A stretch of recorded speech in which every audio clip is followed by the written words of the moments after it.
Ayan o, ganyan po ang tamang pag-handle po ng iba. Iyaano sa batok, sabay ilalagay sa palad. Ayan po. O, pag nasa palad nyo na po siya is hindi na po siya mangangagat. Good day mga kahami. Ayan po, meron po sa ating umorder uli. Bali ang in-order ng ating customer is yung ating promo na by trio ay makakalibre ka ng isang male. Ayan po.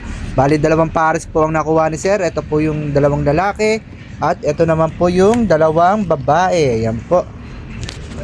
Napaka-cute at napakabait po. Ito po yung dalawang babae. Bali, ito naman po yung dalawang lalaki. Sa mga nagtatanong nga po is kung bakit hindi tayo kinakagat ng ating mga alagang Campbell is depende po yan sa inyong paghahawak at paghahandle. Siyempre, ang Campbell Dwarf po is kilala po natin bilang aggressive. Paano nga po ba sila hinahawakan? Siyempre, ang inyong kamay ay lalagyan nyo muna ng scent nila. Yan, hawak muna kayo sa kusot. At syempre, dapat paghahawakan nyo sila is huwag yung padakot. Dapat pag ganon. Ayan. Hanggat maaari is ilagay nyo, ilubog nyo ang inyong kamay sa kusot. Ayan, gaganyanin nyo po sila para makuha. Once na nasa inyong palad na ang inyong Campbell is hindi na po sila mangangagat. Ayan, mabait na po sila. Gaya nito, meron tayo dito medyo aggressive. Ito, yung brown. Ayan, malikot po. Kinagat ako kanina pero pag ginanon nyo po sila, ayan o. Medyo makulit siya. Ayan, malikot po yan. Kukunin po natin. Ayan po, malikot po. Hindi naman po mangangagat yan pag ganon, pagdakot. Ayan. Ito, medyo aggressive siya. Op, tumatalon. Ayan po. Ayan, malikot kasi siya eh.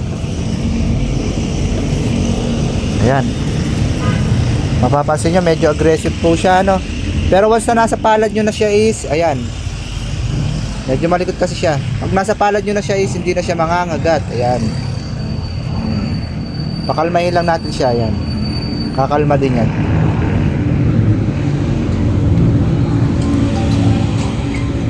Ayan. O, diba? Kalmado na siya.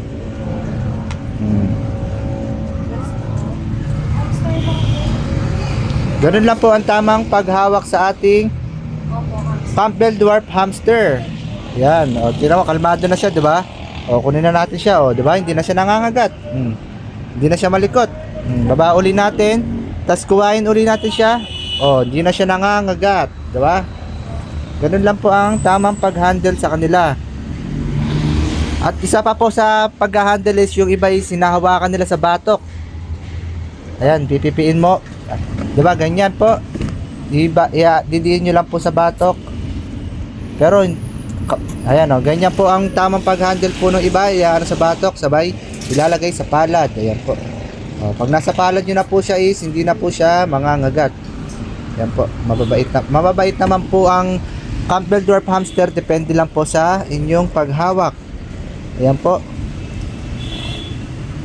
Bali, sinamahan nga rin po pala ito ng ating customer ng ating pagkain na Only Pops Food Mix by Hammy Dwarf. Ayan po, bali 1 kilo na po ang binili ng ating customer. Ayan po, ang tamang may feeding guide na po siyang kasama. Bali ang mga dwarf is kalahating scoop lang po sa mga dwarf, at sa mga Syrian naman is 1 scoop per day. Ayan, every 7 PM or 11 PM. Ayan po, feeding guide po ito, nasa sa inyo kung susundin nyo po siya. Yan, tapos bibigyan nyo rin po sila syempre ng fruits and vegetable twice a week. Ayan po. Tapos, ay, may langgam. Tanggalin natin yung langgam, baka makapasok. Tapos, sinamahan din po ito ng 1 kilong kusot ng ating customer. Yan. Yun lang po. Happy Hammy keeping po sa ating lahat.